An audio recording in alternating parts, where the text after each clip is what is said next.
کہ ایک خودکش میں اتنی سکت نہیں ہے کہ وہ پوری بلڈنگ کو گرائے، بس یہ ایک خودکش نہیں ہے،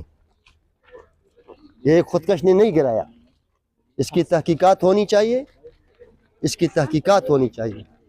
ٹیکنیکل لوگ سمجھائیں نا کسی کو کہ یہ کس طرح ہو سکتا ہے۔ دیکھیں یہ بہت بڑا ظلم ہے، بہت بڑی زیادتی ہمارے ساتھ ہو رہی ہے، یعنی اب ظاہر سارے جو ہم لوگ ہیں ہماری نظریں ان پولیس نوجوانوں پہ ہیں، ان کے ساتھ کیا ہونے جا رہا ہے اور یہ کس مقصد کے لیے ہو جا رہا ہے۔ ریاست کمزور ہے کہ ریاست ساتھی ہے، سہولت کار ہے؟ جواب دینا پڑے گا، جواب دینا پڑے گا اپنی معصوم نوجوانوں کو، یعنی ہم اپنی سیکیورٹی فورس کو تحفظ نہیں دے سکتے، یہ تو ہمارے تحفظ کے لیے ہے۔ اگر یہی چیزیں ہوں گی تو اس کا مقصد یہ ہے کہ اس پولیس کا مورال ڈاؤن ہو، ہم نہیں مورال ڈاؤن ہونے دیں گے، انشاءاللہ ہم